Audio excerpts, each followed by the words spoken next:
विठ्ठल माधरे अष्टवी। बोलिए। मेरा प्रश्न था सतत आत्मा की जागृति में कैसे रहे। आत्मा तो मिल गया है, अभी उसका रक्षण के लिए 5 आज्ञा है। 5 आज्ञा में रहोगे तो ही आत्मा की जागृति रहेगी। 5 आज्ञा पालन करने की शक्ति बढ़ेगी, उतने आत्मा रूप हो सकोगे। 5 आज्ञा आत्मा रूप बनाती है। फाइल कहा तो आप शुद्धात्मा में आए, व्यवस्थित करता कहा तो आप अकर्ता यानी शुद्धात्मा में आए। विठ्ठल जुदा है, मैं शुद्धात्मा हूँ, तो उस विठ्ठल को जुदा किया तो ही आप शुद्धात्मा में आए। सत्संग में आएंगे तो भी शुद्धात्मा में रहने की जागृति मिलेगी, समझ मिलेगी। तो 5 आज्ञा के आधार से 5 आज्ञा की जागृति सतत रहे, वो निश्चय करो। उसका फल ही आत्मा रूप होंगे, ज्ञाता दृष्टा रह सकोगे। ये 5 आज्ञा के सिवाय क्या है? क्रोध, मान, माया, लोभ, राग, द्वेष, अहंकार, ममता, वो दखल करते हैं। वो भरा हुआ माल लेके आए, वो दखल करते, आज्ञा पालन करने नहीं देते। तो डिस्चार्ज में आएंगे, आचरण में आएंगे, उसके सामने आज्ञा रख के कषाय को ख़त्म करना है और ज्ञान की जागृति को बढ़ाना है। आज्ञा से ही वो दोष खत्म होते जाएंगे, आज्ञा में रहने का बढ़ते जाएगा। तो 5 आज्ञा कहाँ भूल चूक हो गई, वो रोज़ चेक करने का। तो सतत एक दिन में नहीं, मगर दूसरे दिन वापस रात को बैठो, 5 आज्ञा कहाँ भूल चूक हो गई। सभी के शुद्धात्मा देखे, फाइल एक एक संयोग को फाइल माना, संभाव रहा, व्यवस्थित करता रहा, दोषित देखा, ये सब सेट करते जाओ। एक दिन, दूसरे दिन, तीसरे दिन, रोज़ का अभ्यास होना ही चाहिए। तो फिर साल 2 साल में आप देखोगे तो बहुत ज़बरदस्त जागृति रहेगी आपको। समझ में आया आपको? जय सच्चिदानंद। सीमा अग्रवाल, अमरावती। पूज्य श्री के कोटि कोटि प्रणाम। 5 आज्ञा में रह नहीं पाती। हाँ, तो शक्ति मांगने की, रोज़ 10-15 मिनट निकालने के, हे दादा भगवान मुझे 5 आज्ञा में रहने की शक्ति दो। मेरा दृढ़ निश्चय है मैं 5 आज्ञा में ही रहूँ, एक एक व्यवहार ज्ञान में रह के पूरा करूँ, आज्ञा में रह के पूरा करूँ, ऐसे मुझे शक्ति दो। और किसी के साथ झगड़ा हो गया, किसी के साथ दुख हो गया, सीमा के पास प्रतिक्रमण कराने का। हाँ, प्रतिक्रमण तो करती हूँ, सत्संग में भी जाती हूँ, सामायिक होता है। बहुत अच्छा। नहीं जित कहाँ नहीं रहा गया वो चेक करने का। 5 आज्ञा में नहीं रह पाते तो कौन सी जगह पे नहीं रहा गया, कौन से व्यवहार के टाइम 5 आज्ञा की समझ हाजिर नहीं रही, वो चेक करो और वापस निश्चय करो कि आज्ञा में रहना है, इस तरह ऐसे व्यवहार में, इस तरह आज्ञा में रहना चाहिए, मुझे शक्ति दो। ये नहीं रहा गया है दादा भगवान क्षमा चाहते, मुझे क्षमा करो, ऐसी गलती नहीं करने की शक्ति दो। इतना तो हो सकता है ना? हाँ, करती हूँ, अपनी गलती दिखती है, पश्चाताप होता है कि अपने से गलती हो गई है। बरोबर है। और अपने से नहीं, अभी सीमा से रखो, सीमा के दोष देखती हूँ। सीमा को बोलने का, सीमा ये गलती हो गई, आप प्रतिक्रमण करो, हाँ, प्रत्याख्यान करो, ऐसा निश्चय करो, नहीं करना है। तो सीमा के पास कराओगे तो जुदापन की भी जागृति बढ़ेगी, दोष भी खत्म हो गए, आज्ञा भी वापर सकोगे आप। कविता संचेती। बोलिए। पूज्य श्री कोटि कोटि वंदन। ज्ञान विधि लेने के बाद हर क्षण जुदापन जागृति नहीं रहती, तो पुण्य पाप के बंधन बनते हैं क्या? अरे हर क्षण नहीं रही तो कोई हर घंटे रहेगा तो बहुत हो गया। तो पुण्य पाप, अरे 2 घंटे के बाद भी आ गई जागृति तो भी चलेगा। अरे सारे दिन में 1-2 बार आई तो भी चलेगा। तो भाव बढ़ेंगे क्या? तो भी कर्म नहीं बनेंगे, गारंटी उसकी। और दूसरा प्रश्न है, 5 आज्ञा की जागृति दिन में 2-5 बार भी आएगी तो उतना तो स्टार्ट हो गया, कर्म बीज स्टॉप हो गया, उसकी गारंटी। अभी हमारे तरफ से थोड़ी आज्ञा पालन करने से इतना आनंद रहता है, तो पूरी आज्ञा पालन क्यों करें नहीं? हर व्यवहार में वही जागृति रखनी है, कितना आनंद भी होगा, व्यवहार भी समता भाव से पूरे होते जाएगा। और पुण्य पाप बनते हैं क्या? भाव बढ़ेंगे क्या? सचमुच नहीं बढ़ेंगे। अभी हमारा डिस्चार्ज कर्म पूरा होने के लिए टाइम जाएगा, 1, 2, 3 अवतार। ये हमें जागृति पूर्वक पूरा किया, उतना खत्म हुआ, नहीं जागृति रखी, वो पेंडिंग रहेगा, वापस आएगा। और दूसरा प्रश्न है, ज्ञान विधि लेने के बाद शायद संकित प्राप्त होती है क्या? हाँ, होती है। आपको समझ में आए ये या जन्म ना में- भी आए, सहायक की तो हो ही गया। अभी एक कम से कम एक अवतार, ज़्यादा से ज़्यादा 15 अवतार, मोक्ष होके ही रहेगा। धन्यवाद। हमारे तरफ से निश्चय रखो, 5 आज्ञा में मोर देन 70% रहना है, 100% रहना है, ऐसे निश्चय करो। थोड़े मार्क कट होते होते भी 70% आ गए, एक अवतारी हो सकेंगे। पूज्य श्री अहमदाबाद के जन्म जयंती के बाद जागृति भी बढ़ी है और आज्ञा ही सहजता से पालन में आ बहुत रही है। अच्छा, जय सच्चिदानंद प्रति जी। बोलिए। हाँ, अशोक भाई बोल रहा हूँ अमरावती से। 5 आज्ञा में रहने के बाद भी, दृढ़ निश्चय करने के बाद भी टकराव हो ही जाता है, क्यों होता है? 5 आज्ञा के बाद टकराव हो जाता हो है। ही जाता, निश्चय पूरा रहने के बाद भी। हाँ होएगा, हाँ। क्योंकि वही तो बात किया कि भाई हमने कर्म खत्म किए नहीं, भरा हुआ माल टेढ़ा मेढ़ा लेके आए हैं, अज्ञानता में भरा माल अभी वो निकलता है। तो उपाय क्या है? 2 उपाय। एक तो पहले जुदा रखोगे, अशोक भाई प्रतिक्रमण करो, गलती हो गई, किसी को दुख नहीं पहुंचाने का था, और वापस निश्चय करो कि ये शुद्धात्मा है, फाइल है, संभाव से निकाल करना है। जो भूल चूक हो वो इसके माफ़ी मांगेंगे और वापस आज्ञा में रहना, ऐसा निश्चय मजबूत करेंगे।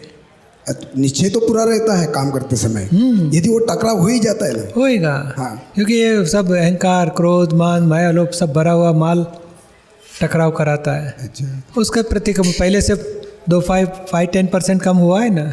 वो तो हो जाए बराबर। हाँ, अनुभव आता है कि पहले से बहुत फर्क पड़ा है, और भी शक्ति बढ़ेगी तो ये भी कषाय कम होते जाएंगे। तो ये फिर प्रज्ञा रोज- शक्ति का, इसमें प्रज्ञा शक्ति काम करती है कि ज्ञान प्रज्ञा काम शक्ति काम करती है, जबरदस्त काम करती है। और हमारी गलती कहाँ होती है? हम बुद्धि का सुनते हैं, हाँ। प्रज्ञा चेतावनी देती है, हम ध्यान नहीं देते। हाँ। हमारा निश्चय ये रखना, प्रज्ञा की चेतावनी भीतर से आएगी, नहीं फाइल है, संभाव से निकाल करना है, तो फिर एक स्टेप रुक जाओ, आर्ग्यूमेंट मत करो, दोषित मत देखो, दुख देना बंद करो कि नहीं अभी मुझे भीतर से प्रज्ञा का चेतावनी आ गई है, हिसाब पूरा करना है, छूटना है अभी। तो प्रज्ञा की बात सुनोगे तो दोष भी कम होते जाएंगे, जागृति की शक्ति बढ़ेगी। जैसा अभी निरुमा ने कहा है, सच्चा है या झूठ रहे, 1 मिनट के ऊपर कुछ घुमाना नहीं चाहिए। बस आर्ग्यूमेंट नहीं होनी चाहिए, किसी को दुख नहीं तो पहुंचना। यदि सामने वाली व्यक्ति उसको घुमाती रहती तो अपन तो चुप ही रहते हैं ना, उस समय सवाल ही नहीं करते, उसना जवाब भी नहीं करते उसे, तो वो तो बोलती ही जाता है ना। हाँ बोलेगा, मगर हमें अशोक भाई को बोलने का प्रतिक्रमण करो और शुद्धात्मा को प्रार्थना करो, ये फाइल का संभाव से निकाल करना है, उनके साथ कोई राग द्वेष टकराव नहीं करने, मुझे शक्ति दो। अच्छा। तो अंदर से हम सुधारते हैं, बाहर का व्यवहार तो संजोगाधीन कर्मों के हिसाब से हो ही जाएगा, क्योंकि अज्ञानता का भरा हुआ माल है। करार बांधे हैं हस्बैंड वाइफ में कि 50-50 हज़ार पड़े क्रोध के, हाँ, रोज़ माफ़ी मांगोगे तो भी 2-4 बार हो ही जाएगा दिन में, वापस प्रतिक्रमण करने के, ऐसे करते करते कम होएंगे। पाचपांडे, हाँ बोला। पूज्य श्री के चरणों में कोटि कोटि प्रणाम। पिछले जन्म के कर्म तो अपन इस जगत में भुगत रहे हैं, लेकिन ये जन्म में जो अपन ने आज तक के बांधे हैं कर्म, जो हमें मालूम भी नहीं है, अनजाने में हमने बांधे हैं, तो उनको इसी जन्म में ख़त्म कर सकते हैं क्या? हाँ, वो सचमुच तो ज्ञान विधि के बाद में बहुत सारे इसी जन्म के कर्म बीज जला देते हैं, तो ही जागृति शुरू होती है। यानी वो बीज तो जल गए, फिर भी कुछ रहा सहा होगा, तो जब हम समाई करते सारी जिंदगी के दोषों की, उसमें जो भी रहा सहा दिखाई दिया तो वो भी जल के ख़त्म हो जाएंगे। यानी डरने जैसा नहीं है कि जितना भी हम, एक उपाय क्या करना, दादाजी खुद बताया कि मैंने ये किया था, ज्ञान जब मुझे हुआ तो समझ में आया पटेल जुदा है, मैं शुद्धात्मा हूँ। बाद में अज्ञान दशा जब थी, किसी के प्रति राग हुआ, द्वेष हुआ, अभाव, तिरस्कार हुआ, एक एक दोष को धो डाले। हम भी ये कर सकते हैं कि बचपन से लेके आज तक मम्मी है, पापा है, भाई बहन है, अड़ोसी पड़ोसी, स्कूल कॉलेज, बाद में भाई बच्चे, सास ससुर, अंकल है, आंटी है, सब एक एक रिलेशन वाले को याद करो। सारी ज़िंदगी में उसके साथ कितने बार राग द्वेष मोह अभाव तिरस्कार हुए, सबके प्रतिक्रमण करो। प्रतिक्रमण तो करते हैं। और पांच पांडे के पास कराने का हाँ, हाँ, कि भाई कराओ आप, एक चलो दूसरा लो, मम्मी का ले लो, बाद में वाइफ का लो, बेटे बेटियां, बहू जवाई, फ्रेंड, स्कूल कॉलेज, बिजनेस वाले, पार्टनर, एक एक व्यक्तियों को सारी जिंदगी में कितनी बार उसके साथ कुछ राग द्वेष मोह अभाव हुआ, माफ़ी मांगो। शुद्धात्मा के पास माफ़ी मांग के सब अकाउंट क्लियर कर डालो। फ्री टाइम में घर में बैठे 1-1, 2-2 घंटा हमारा आत्मा के लिए निकालने का, चौपड़ा चौखा करने का, एक अनुभव करने का है। हमारे भाई साहब के घर में 2 कुत्ते हैं और वो कुत्ते 1 साल से मैं देख रहा था कि वो मैं जब भी वहाँ से जाता था तो वो मेरे आँख पे बहुत ज़ोर ज़ोर से भूखते थे, और जब से मैं उनको दिखा कि वहाँ से मैं जब तक नहीं दिखता तब तक तो भूखते ही रहते थे। फिर मेरे ख्याल में आ गया कि इसका कुछ तो भी अपना हिसाब हो सकता है, इसीलिए ये अपने तरफ भूख रहे हैं। फिर मैंने 2-3 दिन एक सही का प्रतिक्रमण किया उनका, तो चौथे दिन से वो मेरे तरफ देख भी नहीं रहे। अभी जाता हूँ तो उनके भूखते भी नहीं, कुछ बंद हो गया सब। हाँ देखो, कुत्ता इतना शुद्धात्मा को देखा, प्रतिक्रमण किया तो उसको समझ में आ जाता है, वैर छोड़ देता है। तो मनुष्य के साथ भी प्रतिक्रमण करोगे ना, वो भी भोंकना बंद करेगा, झगड़ा बंद हो जाएगा। 3 दिन में खत्म हो गया। हाँ, जय सच्चिदानंद। वही कुत्ता इसके 3 दिन लगा, इसमें 30 दिन लगेंगे, छूटेगी हम। चलो अच्छी बात है, बोलो।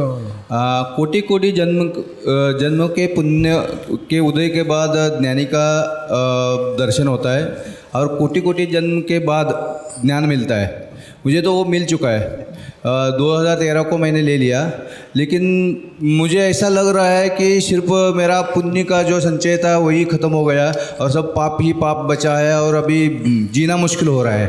तो नहीं, इसमें समझ लो, हमारा अध्यात्म का पुण्य था, दादा भगवान की लिख मिली है, और संसार में पुण्य पाप का हिसाब है, वो फल आ रहा है।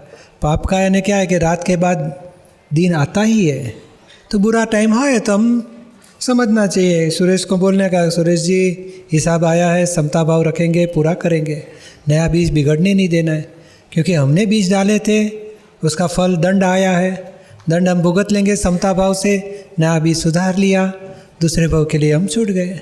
और ये हमेशा के लिए सारी जिंदगी नहीं टिकते ऐसे पाप कर्म, वो 2 साल 5 साल आएंगे या 6-12 महीने होके ख़त्म होएगा।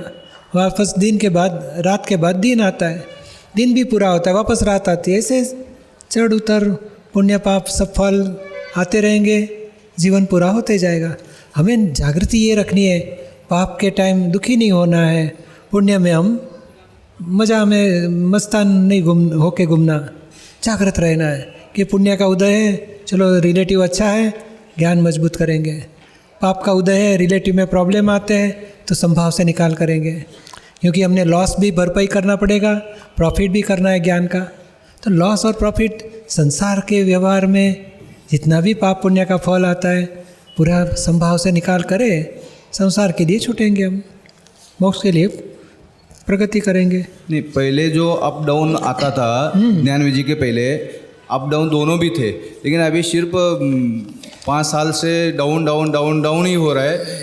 हर साल मैं ज्ञान विधि हर बार रिपीट किया है, मतलब मुझे मिला है, चांस मिला है, और अभी मैं बड़े मुश्किल से आज इधर आ चुका हूँ। अहमदाबाद भी आना था, नहीं आ पाया, बहुत ही तकलीफ है, और फाइनेंशियल तो तकलीफ इतनी हो रही है कि अभी बता नहीं पाता हूँ मैं। एक्चुअली ये कलयुग के कर्म है, और कर्म हम लेके ही आए थे।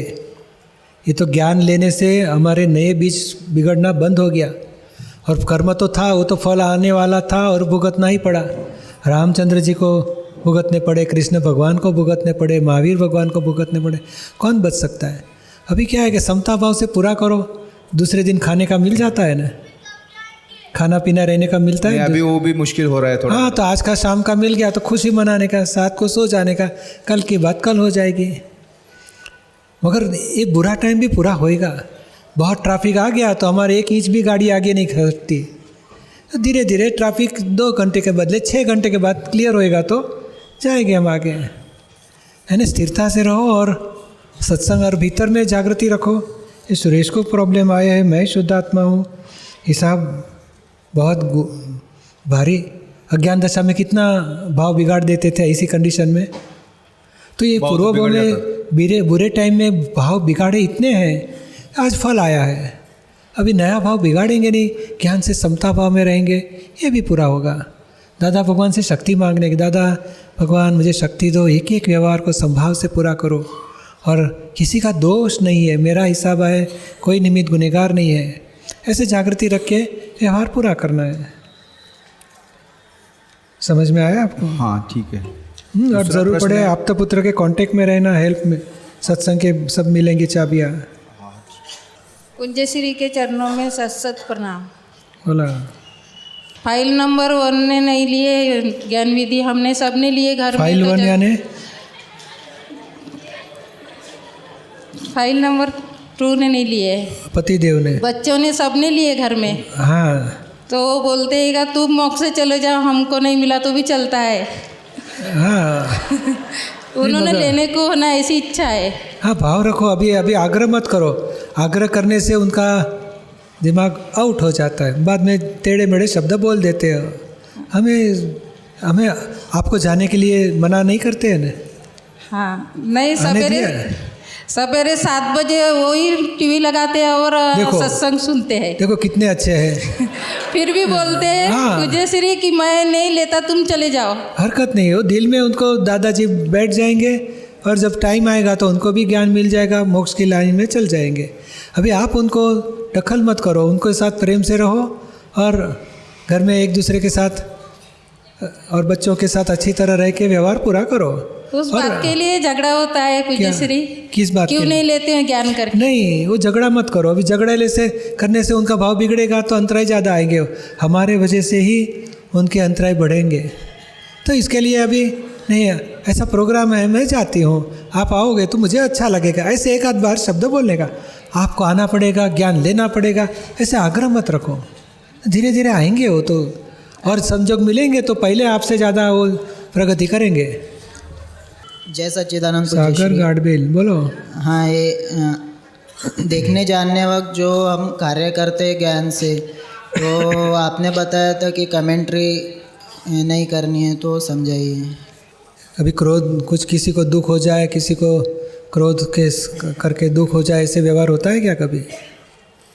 हाँ होता है। हाँ तो फिर किसका होता वो? सागर का होता हाँ तो सागर को बताने का, भाई क्यों ऐसे दुख दे देते हो, प्रतिक्रमण करो। बस इसी को ही जुदापन की जागृति बोलते हैं, इसी को ही कॉन्वर्सेशन बोलते हैं, उसी को ही दोष देखा बोला जाता है, इसी को ही सागर के पास प्रतिक्रमण कर रहे हैं, तो वही आज्ञा में आ गए हम। समझ में आया ना? और दूसरा है मनोबल कैसे रखना है, मनोबल क्या होता है? ये मनोबल, बड़े मनोबल यानी स्ट्रांग निश्चय व्यवहार में भी कर सके, वो कभी होएगा? ये जितना मनोरंजन छूटेगा, टीवी मूवी इंटरनेट, जब मोह से हम जितना जितना ज़्यादा देखते जाते हैं सुखी होने के लिए, मज़ा करने के लिए, वही हमारी निर्बलता बढ़ती है। अच्छा, मनोबल टूट जाता है। मनोबल बढ़ाने के लिए निश्चय करो कि ये मोह वाली दुनिया से कम होना चाहिए, जितना बाहर निकल सके उतना निकल जाओ। और दूसरा मनोबल बढ़ाने के लिए दादाजी की वाणी, मनोबल बढ़ेगा, चित्त शक्ति बढ़ेगी और आत्मशक्ति ज़बरदस्त बढ़ेगी। दादाजी का वाणी का परिचय बढ़ाओ, उससे में तो बहुत बल मिलेगा। अच्छा, जय सच्चिदानंद। बोलिए। जय सच्चिदानंद पूज्य श्री। हाँ, नागेश पाटिल। पूज्य श्री जी, 5वीं जो आज्ञा है, बोलो। जिसमें अपने आत्मा के खाते में जमा करना है ज़्यादा से ज़्यादा, ताकि अपना मोक्ष जल्दी प्राप्त हो, तो इसके लिए क्या क्या करना चाहिए? इसके लिए बताया है ना, 5वीं आज्ञा में संसार व्यवहार में जो हम तप करते हैं, त्याग करते हैं, ध्यान करते हैं, वो सब रिलेटिव है, वो भी मोक्ष मार्ग में ज़रूरत नहीं। 5 आज्ञा वही पुरुषार्थ का रास्ता है, 5 आज्ञा वही धर्म, 5 आज्ञा वही तप, उससे मोक्ष मार्ग पूरा होगा। तो 5वीं आज्ञा में सबसे ज़्यादा क्या है, तो आज्ञा पालन करने की ही बात है। सेकंड, 5 आज्ञा में रहो। फर्स्ट, सेकंड प्रत्यक्ष सत्संग। तो ये आप आइए, यहाँ बहुत अच्छा है। अहमदाबाद में अडालज में शिविर, पारायण, पर्यूषण, हिंदी भाषी शिविर होती है, जन्म जयंती हुई थी इस टाइम पे। तो ऐसे प्रत्यक्ष सत्संग जितने भी प्रोग्राम हुए, आप ज़रूर आना चाहिए। जो वन ऑफ द बड़े, कम से कम 300 घंटा निकालो साल में, 300 घंटा 300 घंटा चाहिए, 12-15 दिन हो जाएंगे। 1-2 शिविर भर ली तो ज़बरदस्त ज्ञान की जागृति रहेगी हमें। बाद में सत्संग का 10-15 दिन हुआ तो बाकी के दिन घर में रहे, तो वहाँ निरुमा की कैसेट है, दादाजी की आप्तवाणी है, वो सब पढ़ने का, देखने का। और दादावाणी मैगजीन आता है, उसको भी बंधवा लेने का। हर महीने बहुत ज्ञान की अद्भुत चाबियाँ कलेक्शन मिलता है दादाजी की वाणी का स्टडी में। आज तक कितनी दादावाणियाँ सब अब कंप्यूटर में अपलोड रखा ही गया है। सब आप मैगज़ीन को डाउनलोड करते पढ़ते रहने का, स्टडी करने का, तो बहुत हेल्प मिलेगी आपको। और दूसरा 5 आज्ञा प्रैक्टिस में लेनी है, उसका अभ्यास। चलो सुबह से वॉक करने जाएंगे तो 1 घंटा शुद्धात्मा देखते देखते जाओ, शुद्धात्मा देखते देखते आओ, बहुत बड़ा अभ्यास हो जाएगा। सारा दिन में किसको दोषित देखते हैं चेक करो, हाँ आज्ञा सेट करो। शुद्धात्मा अकर्ता है, रिलेटिव व्यवस्थित के अधीन या इसके लिए दोषित नहीं है। जो भी संजोग मिले संभाव रखना है, निमित्त को निर्दोष देखना है, राग द्वेष के बिना संभाव से निकाल करना है। तो ऐसे 5 आज्ञा सेट करो, सबसे बड़ा आज्ञा सिद्ध होती गई तो 5वीं आज्ञा में शुद्धात्मा का अकाउंट में क्रेडिट बढ़ते जाएगी। और अभी दर्शन मोह नहीं हो रहा है, इसका मतलब कैसे हम लोग ये करें कि कौन सा दर्शन? चार्जिंग नहीं हो रहा है उसका, हाँ लेने के बाद वो चार्जिंग नहीं होता, उसका गारंटी है। क्योंकि चार्ज किस वजह से होता था? मैं ही नागेश हूँ, मैं करता हूँ, ये मेरा है, राग द्वेष से कर्मचार, तो वो तो छूट गया। अभी रागेश जुदा है, मैं शुद्ध आत्मा हूँ। नागेश जो भी करता है उसका करता मैं नहीं, व्यवस्थित करता। रागेश को प्रेरणा भी देगी, काम भी करवाती है। और नागेश के भी वाइफ है, बच्चे हैं, सब फाइल लगने लगता है, संभाव से निकाल करते। तो कर्म बीज जगह जो बीज किस वजह से गिरता था? करता भोगता, मैंने किया, मैंने, ये मेरा है, तो ये सब छूट गया, बीज नहीं गिरेगा। अभी जो व्यवहार दिखेगा उसमें आज्ञा में रहो तो व्यवहार भी पूरा होगा और ज्ञान की श्रेणियाँ चढ़ते जाएंगे। तो अभी बीज बिल्कुल नहीं गिरेंगे ज्ञान गिरने के बाद? 5 आज्ञा में रहने से एक भी बीज गिरता नहीं, उसकी गारंटी है। और आज्ञा रह गई, तुम्हें हमारा भाव 100% है, 100%। 5 आज्ञा में रहना है, उससे क्या है, भाव हमारा है, वो उससे आधार से बीज नहीं गिरेगा। और डिस्चार्ज में जागृति नहीं रही तो पेंडिंग रहेगा। डिस्चार्ज जागृति रखनी है। डिस्चार्ज कर्म जो भी उदय में आते हैं, विचार, वाणी, आचरण, उसमें जुदापन की जागृति रखनी, तप करना है कि नागेश की वाणी है, नागेश का व्यवहार है, नागेश से विचार है, मैं जुदा हूँ। वो नया बीज नहीं गिरने देगी। जय सच्चिदानंद।